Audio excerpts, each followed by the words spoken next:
네, 지난 시간에 우리가 공부한 내용이 일용할 양식을 구하는 기도. 우리를 위한 청원 첫 번째가 일용할 양식을 구하는 기도. 거기에 대해서 묵상을 했습니다. 이 땅에서 우리가 몸으로 살지 않습니까?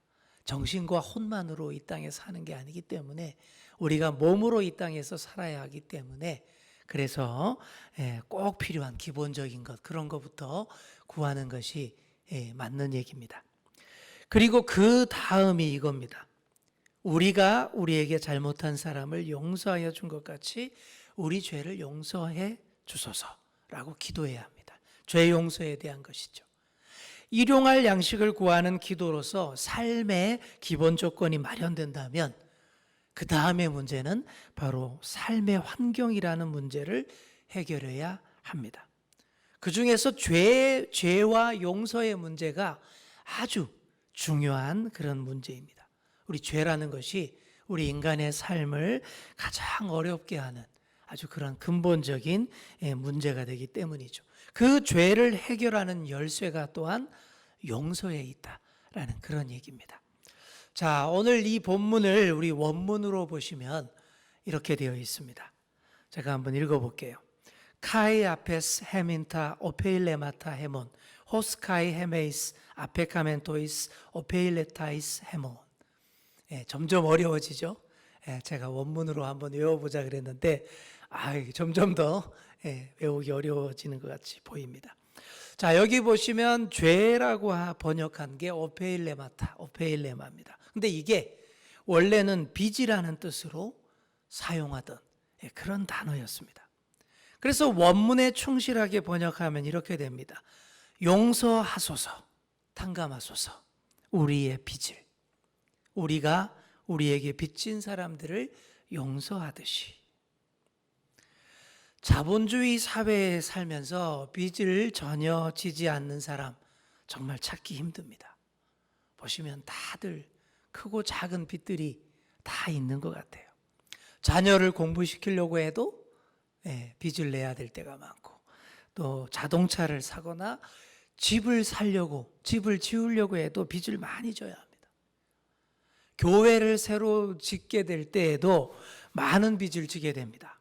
땅값도 비싸고 모든 물가가 다 비싸다 보니까 이 시대에 전혀 빚 안 지고 교회 건축한다라는 것도 가능한 일이 아닙니다. 그러다 보니 빚을 별것 아닌 것처럼 생각하게 되고 어느 정도 다 빚과 함께 살아가는 시대가 됐습니다. 빚으로 빚을 내고 그 빚으로 또 빚을 내는 경우도 점점 많아지고 있는 그런 시대죠. 그런데 조심해야 돼요. 이렇게 만만하게 보이던 빚이 우리 감당의 수준을 벗어날 때가 갑자기 생기고 그때가 위험합니다. 확 한 방에 무너질 때가 있다라는 것이죠. 그렇게 어려움 당하는 사람들 경우들 우리가 많이 주변에서 보지 않습니까? 죄를 빚에 비유한 것은 예수님 당시보다 오늘 우리의 시대에 더 적절한 것 같아요. 빚을 하찮게 생각하는 것처럼 죄를 하찮게 생각하는 경향이 오늘 우리의 사회에 널리 만연해 있고 깊이 퍼져 있기 때문입니다. 요즘 죄라는 단어가 아예 기피 단어가 되고 있습니다. 그렇죠. 법정에서 쓰는 용어로만 알지 일상에서는 잘 안 쓰는 단어, 그리고 쓰기 싫어하는 단어가 이 죄라는 것입니다. 그래서 과거에 죄라고 부르던 것을 요즘은 선택이라고 부르기도 하고요.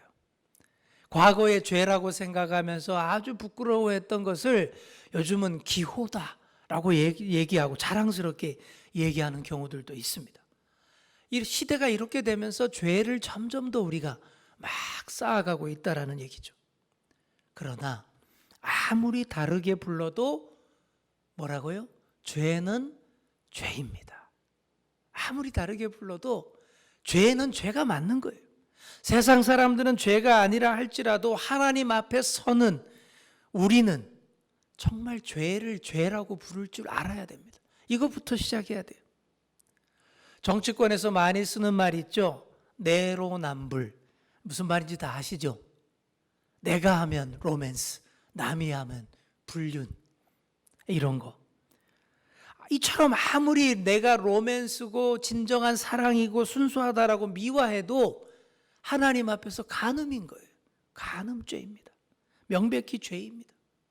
또 아무리 표현의 자유라고 포장을 해도 타인을 죽이는 막말, 이게 정말 심각한 살인죄에 해당합니다.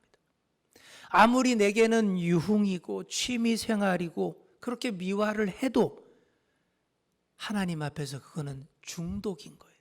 잘못 가고 있는 거예요. 그것 역시 심각한 죄입니다. 아무리 내가 야망이니 비전이니 그렇게 써도 제대로 읽어보면 그게 탐욕인 거예요. 욕망인 거예요. 또 정당방위라고 막 법정에서 우겨대지만 살인죄가 맞는 것입니다.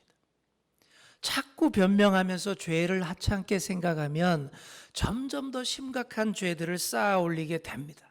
하나님 앞에서 엄청난 빚진 자, 갚지 못할 채무죄가 된다라는 뜻이죠.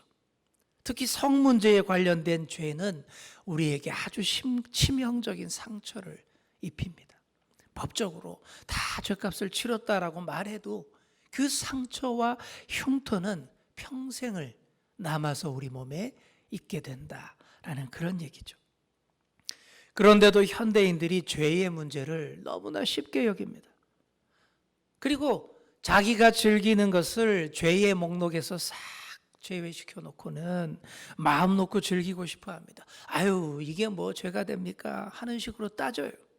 그리고 한눈으로는 자꾸 하나님 눈치를 보면서 크게 혼나지 않을 정도로만 즐기면서 죄를 쌓아가는 그런 모습들도 많이 있습니다. 이런 것을 달라스 윌라드라는 분이 이렇게 불렀습니다. 죄 관리, 죄 관리하고 있는 거예요. 죄를 관리하고 있는 거예요. 마치 빚으로 사는 사람이 빚 관리하잖아요. 빚내서 사는데 감당 못할 정도로 빚지면 안 되니까 조심하면서 관리하면서 채무자로 사는 삶이 있죠. 그처럼 전적으로 죄를 포기하지는 않고 하나님께 크게 혼나지 않을 그만큼만 그렇게 살살 죄를 즐기고 싶어하는 그런 심정을 꼬집은 말이 바로 죄 관리라는 그런 말입니다. 이렇게 쉽게 생각하고 방만하게 까불며 살다가 망하는 거예요. 산더미처럼 쌓인 죄의 짐에 팍 눌려서 풀썩 주저앉는 날이 갑자기 찾아올 수 있습니다. 하나님이 벌 주시지 않아도 그 죄의 자체의 무게 때문에 깔려서 꼼짝 못하게 되는 그런 비극을 초래할 수 있습니다. 그러므로 돌이킬 수 없는 순간이 오기 전에 어떻게 해야 될까요? 회개하고 죄 쌓기를 멈추어야 합니다. 그래서 죄는 관리할 대상이 아닙니다. 뭐라고요? 버려야 할 대상입니다. 거기서 완전히 해방되기를 간절히 소망해야 합니다. 하나님 앞에서 회개할 때에 비로소 그 죄의 문제가 처리될 수 있는 거예요. 이게 올바른 선택입니다. 저와 여러분이 이 올바른 선택을 하면서 주기도문을 깊이 암송하시는 그런 여러분 되시기를 바랍니다. 하나님 앞에서 감당 못할 빚을 진 것 같은 채무자의 심정으로 우리 죄를 사하여 주시옵고 라고 우리의 죄의 문제를 맡겨드리시는 그런 여러분 다 되시기를 소망합니다. 자, 그리고 보시면 여기서도 우리라는 복수형을 사용합니다. 나의 죄를 용서해달라고 하지 않았어요. 그것도 3번씩이나 우리라는 말을 사용해서 우리의 죄라고 표현합니다. 하나님 앞에서 용서를 구해야 할 죄는 나 자신만의 죄가 아닙니다. 우리 모두가 함께 지은 죄에 대해서 용서를 구해야 합니다. 우리의 죄라고 한 것은 첫째로 인류가 공동으로 짓고 있는 죄에 대한 용서를 구한다라는 의미가 있습니다. 인류가 공동으로 짓고 있는 죄. 예컨대 무분별한 소비로 인한 환경 파괴의 죄에 대해서 사실 우리 모두가 다 공범입니다. 특별히 선진국에 사는 사람들이 죄가 더 무겁다고 해요. 하나님이 지으시고 우리에게 관리 잘 하라고 맡기신 환경을 우리가 욕심 때문에 무분별하게 파괴하고 있습니다. 여러분, 그게 나 혼자만의 죄가 아니죠. 근데 그러다 보니까 잘 안 보이는 거예요. 무감각해지는 거예요. 또 이 죄에 대한 결과가 지금 당장 우리 눈앞에 나타나는 것도 아닙니다. 먼 훗날 나타나기 때문에 당장 우리 눈에 잘 안 보이기 때문에 더 둔감하게 행동합니다. 이렇게 둔감하게 사는 동안 이 죄가 감당하기 힘든 결과를 만들어내고 있습니다. 많은 학자들이 환경 파괴로 인해서 가까운 미래에 참혹한 일들을 겪게 될 것이다, 그런 말들을 하잖아요. 그리고 실제로 올해도 이 정말 겪어보지 못한 이런 기후변화들, 적응하지 못할 그런 기후변화, 이상 기온들 많이 보잖아요. 그리고 코로나19가 얼마나 질병이 창궐하고 있습니까? 우리 모두가 이러한 공동의 죄에 대해서 참회하며 하나님께 용서를 구해야 합니다. 그리고 탐욕에 대해서 참회하고 우리의 욕심을 비우고 규모 있는 삶, 검소하고 깔끔한 삶이 될 수 있도록 우리의 삶을 잘 바꾸며 실천해 나가야 합니다. 자, 그리고 우리의 죄라고 한 둘째 이유는 다른 사람이 짓는 죄에 대해서 나도 어느 정도 책임이 있다라는 사실을 인정한다라는 그런 의미입니다. 현대의 물질주의와 개인주의가 우리를 막 속이고 있습니다. 그래서 그렇게 생각하죠. 나의 죄는 내 문제고 다른 사람의 죄는 그냥 그 사람만의 문제다라고 단정 짓는 경우들이 많이 있어요.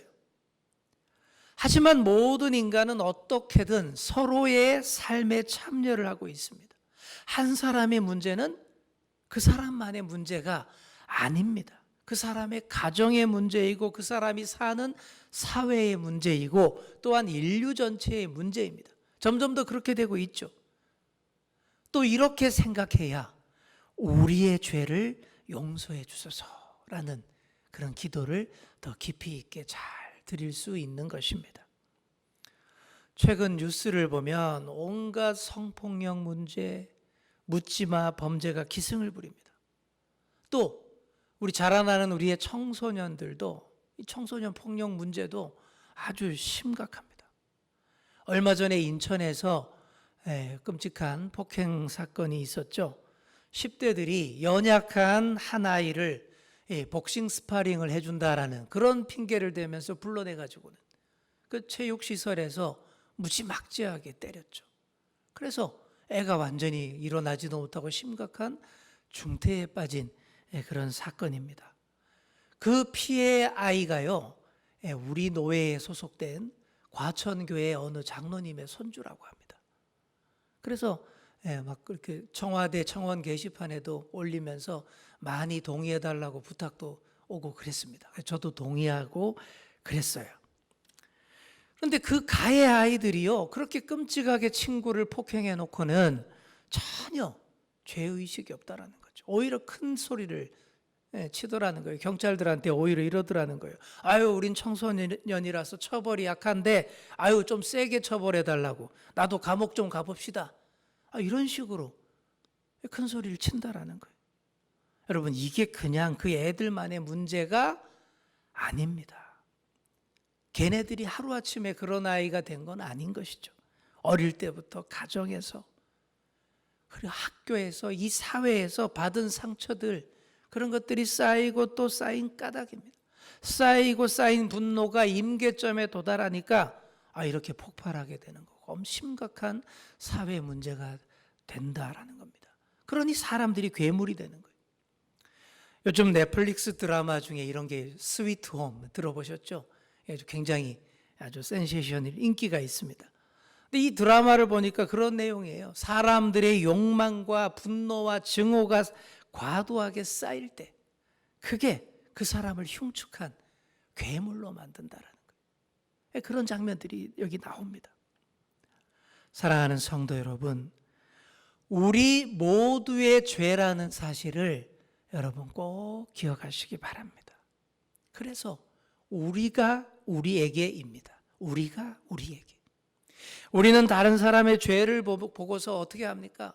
그 사람을 너무 빨리, 너무 쉽게 정죄합니다. 아유, 저 나쁜 놈. 아주 민첩하게 정죄를 해버리죠.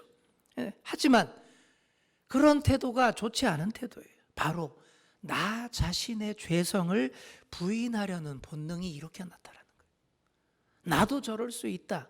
여기까지 가야 되는데 안 간다라는 것이죠. 그게 아닙니다. 주기도문을 진지하게 암송하는 사람이라면 한 사람의 범죄를 볼 때에 주님, 우리의 죄를 우리에게 용서해 주옵소서라고 그렇게 기도할 줄 알아야 합니다. 자, 우리 한번 따라해 보겠습니다. 주님, 우리의 죄를 우리에게 용서해 주소서. 아멘. 구상 선생님의 시 중에 자수라는 시가 있습니다. 말 그대로 내 잘못을 자수한다 라는 내용인데 이런 시예요. 그 어린애를 치워 죽인 운전수도 바로 저고요. 그 여인을 교살한 하수인도 바로 저고요. 그 은행 강도 도주범도 바로 저고요. 실은 지금까지 미궁에 빠진 사건이란 사건의 정범이야말로 바로 저 올시다. 범행 동기요? 글쎄, 가난과 무지와 역사의 악순환? 아니, 저의 안을 흐르는 카인의 피가 저런 죄를 저질렀다고나 할까요? 저런 악을 빚었다고나 할까요? 이제 기꺼이 포승을 받으며 고요히 교수대에 오르렵니다. 최후에 할 말이 없느냐고요? 솔직히 말하면 죽는 이 순간에도 저는 최소한 4천만과 공범이라는 이 느낌을 버리지 못해 안타까운 것입니다. 이런 시입니다. 자, 여러분 이 시가 어떻게 느껴집니까? 너무 심하게 필요 이상으로 히스테릭하게 그렇게 반응하는 거 아니냐고 그렇게 말할 수도 있겠죠. 하지만 이게 실제이고 진실입니다. 오늘날 인류의 문제는 죄에 대한 우리의 연대성을 깨닫지 못하고 인정하지 못하는 데 있습니다. 자기 자신의 죄조차 인정하지 않는 상황인데 하물며 다른 사람의 죄에 대해 책임 느끼기를 기대하기는 힘들죠. 그런 점에서 오래전부터 우리 천주교인들이 참 잘하고 있는 것 같아요. 천주교인들이 하는 운동이 있죠.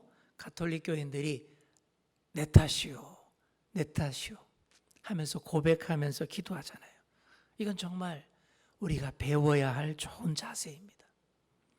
죄 안에 우리 모두가 연결되어 있다라는 사실을 기억하고 그리고 그런 죄의 문제를 해결하기 위해 우리 예수 그리스도께서 오셨다라는 사실을 우리가 꼭 기억하는 것이 참으로 중요합니다. 사랑하는 성도 여러분, 믿는 사람은 이런 점에서 세상과 크게 달라야 합니다. 이제 내일 모레가 성탄절, 여러분 크리스마스입니다. 예수님이 이 땅에 오셨던 생일을 축하하는 날인데 왜 주님이 이 땅에 오셨습니까? 아시지 않습니까? 우리 인류의 모든 죄를 당신의 죄로 다 인정하고 그 모든 죄를 다 담당하시기 위해 오신 것 아닙니까? 그렇게 우리의 죄를 다 가져가시려고 이 땅에 오셨던 날이 성탄절, 크리스마스입니다. 이 의미를 우리가 먼저 기억하고 깊이 있게 묵상하셔야 되겠습니다. 오늘 이 정도로 정리하고 우리 다음 시간에 계속해서 하도록 하겠습니다. 오늘은 우리의 죄에 대한 용서 문제를 우리가 함께 공부했습니다. 원문에서 볼 때 죄는 어페일라마, 빚이라는 의미를 가지고 있다고 했어요. 그 빚을 탕감해 주는 문제가 바로 용서입니다. 결코 이 빚을 현대인들이 많이 지는 금전적인 빚처럼 쉽고 가볍게 생각하면 안 된다고 했습니다. 하나님 앞에 반드시 갚아야 할, 해결해야 할 문제이며 또 죄는 죄라고 말씀드렸습니다. 또한 이 죄의 문제가 우리 모두의 문제라고 제가 강조를 했습니다. 우리 모두는 예수 그리스도께서 대신 속죄해 주셨기에 용서를 입고 우리 하나님을 아빠라고 부를 수 있게 된 존재입니다. 그게 바로 우리예요. 그렇다면 다른 사람의 죄를 볼 때에 거기서 나의 목, 나의 책임을 볼 수 있어야 됩니다. 그렇게 할 때에 진실되게 우리의 죄를 우리에게 용서해 주소서라고 기도할 수 있는 것이죠. 하나님의 용서는 우리의 죄가 우리를 결정하도록 놔두기를 거부하는 것입니다. 우리의 죄의 문제가 이 세상을 온통 엉망으로 만들고 죄가 세상 돌아가는 방식을 다 결정하도록 그냥 놔두기를 우리 하나님은 절대 원하지 않습니다. 거부하십니다. 그래서 끝없이 용서하시고 또 회복하시기 위해서 예수님이 성탄으로 오셨고 십자가도 지셨던 것입니다. 사랑하는 성도 여러분, 이 사실을 깊이 새기시는 성탄절이 되시고 또 우리의 죄의 문제와 용서에 대해서 더 깊이 이해하고 주기도문을 암송하시는 그런 저와 여러분 다 되시기를 간절히 축원합니다.